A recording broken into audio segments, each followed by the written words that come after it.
there guys, welcome back to another awesome video, and today's movie review is going to be of The Flash. So The Flash is, in a sense, basically the final DC Extended Universe movie before going into James Gunn's new cinematic universe. And this is going to be a non-spoiler review, and I'm going to try to give a synopsis without spoiling the movie. But basically the gist is that Barry Allen goes back in time to save his mom, and in the process kind of sort of creates a Flashpoint paradox. Not quite like the comic book Flashpoint paradox that we all know, but there are some things that do get changed and things that do get a little bit altered. So this movie is directed by Andy Muschietti, who you guys probably most notably know him for the It franchise. He did both It Chapter 1 and Chapter 2. Now he's gone on to do The Flash, and he's going forward with James Gunn's new cinematic universe, and he's going to be directing the new Batman, the Brave and the Bold film. And I gotta say, this is a pretty solid movie. It's a pretty good movie. I think this is pretty good directing by Andy Muschietti. And without touching on anything with Ezra Miller, because that's the huge thing is that I'm gonna try to avoid, is not talking about anything with Ezra Miller. Because I've talked about them quite a few times within other related videos and outside of just everything and just everything in general. But with everything aside, because sometimes with a movie and with a performance, you have to kind of not judge the person or the people on what they've done and just kind of just go based on their performance. We've done that with Jonathan Majors, with him as Kang, and then everything that he's doing in the MCU. We're gonna have to do that here, and unfortunately, we may or may not have to do that with Mira. But we'll talk. Mira's a different story.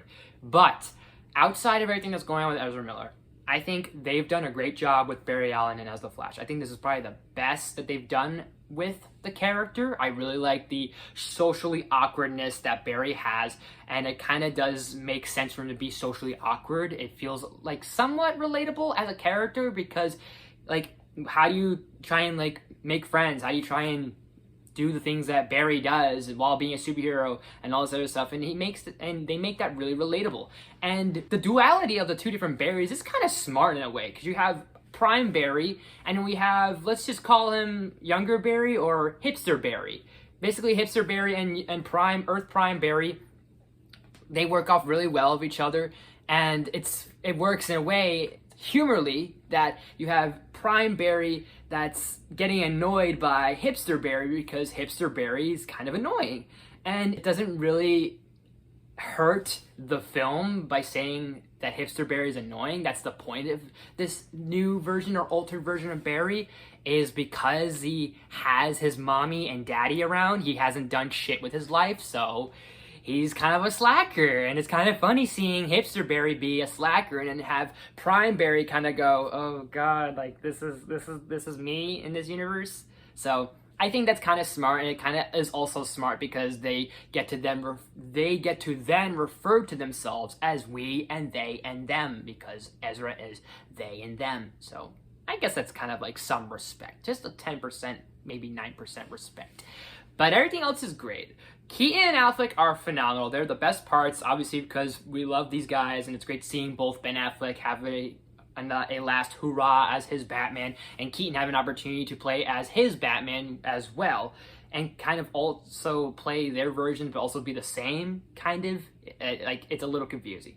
And I like, I want to say her name's Sasha Calais?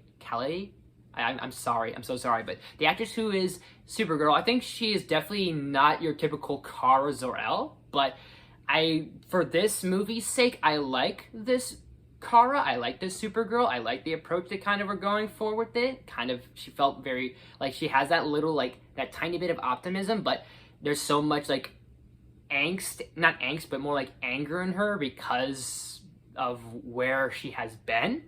So it makes sense for her to kind of feel a little more aggressive, especially when she's fighting up against General Zod, which I don't think that's spoiling the movie. That's literally in the trailers. We see General Zod, and they do change the scenario of how that event happened with the Man of Steel, and they kind of do touch upon some other things that kind of does make sense of where everyone else was during this event, because in Man of Steel, it was just Superman fighting off General Zod. Where was the Justice League? They kind of touch on that in a weird way, even though it's in an alternate reality. They still kind of go on to say that, oh yeah, this is where everyone was during Zod's invasion. And I think Michael Shannon does good. I think he does great. Honestly, I want to give him a little bit more credit because I don't know if he may or may not like the fact that he is just the adversary and basically the final act of the film, or the second act of the film, and that's kind of it for him. But I think he does good. Everything else I think is good. I do like the aspect of the time travel, how it works. It's really interesting. It's a little unique compared to how other time travel things have happened.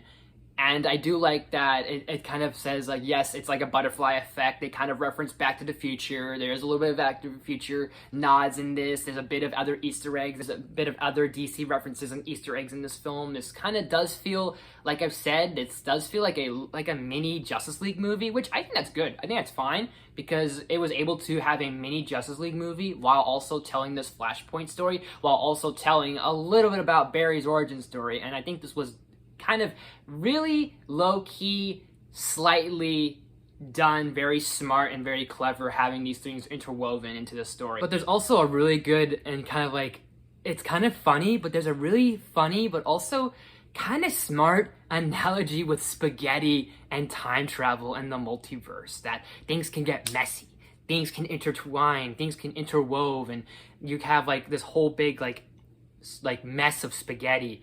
Or you can have a nice, clean, like polished thing of cooked spaghetti rather than just boiling water in there. Like it's a really smart analogy, but it's kind of funny. And the humor is not that bad. There are some jokes that I think were a little bit better than others, and there were some things I thought were really creative. Like I want to say the beginning sequence with the Flash running around helping Batman. I think that's a really good sequence. I actually think that was really creative, especially the Flash moments were really cool. The only thing I can really say for this movie, outside of everything that's been going on, is there might have been like one or two things that kind of felt like I was very iffy about. So one thing, without spoiling too much, there is something that happens, like the final act. It's kind of predictable, but it's kind of debatable how I feel about it. I mean, it makes sense where the approach went, but it also just feels kind of like random and just kind of feels like I don't know, just kind of felt predictable. And I think it's because I think a lot of the, without going into too much, I think the merchandising didn't help, and I don't want to spoil anything even if you have seen the merchandise for this film, because the film and the merchandising and the marketing, the toys, literally kind of give away one aspect of the film, but I don't want to give it away to you guys. But it kind of is like, it's unfortunate because it's predictable, because you already know this character or this thing was going to happen. You know this thing or this character was going to happen. And because there was merchandise of it. And yet, I don't know. Like, I'm playing, even when I left the movie theater, I felt I was playing very devil's advocate about, like, it made sense for the story, but yet it just kind of feels just predictable, and some things I was just trying to maybe just find with the film.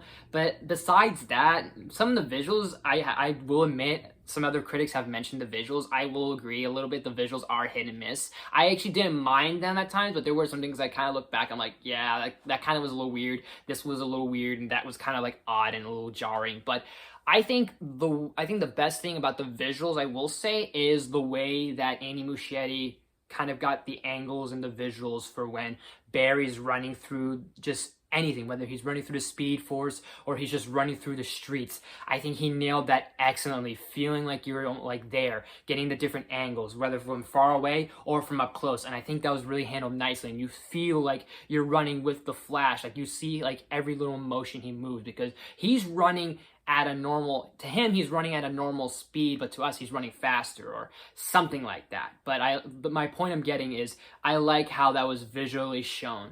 So I will say that it's not the best DC movie out there. It's not The Dark Knight, but it was definitely enjoyable. It's not that bad. I think it's still good. I think you can still get some entertainment out of this. And I am going to give The Flash, I think I'm going to give it at least, I'll say, a B+. So The Flash, have you guys seen it? What did you think of it? Do you like it? Do you hate it? Let me know in the comment section down below. And as always, guys, thank you so much for watching. If you like this video, please smash the like button. If you're new to my channel, please subscribe. We do awesome videos every day for a week. Make sure you ring that bell to new videos every day of the week. Share the video with your friends, all the good stuff and more. Leave some suggestions in the comments. You name it, I'll look into it as best as possible. Look out for some top 10s, some other things to look forward to, other live streams, and also the other stuff we'll be doing for this year. Thank you guys so much for watching, and I'll see you next time.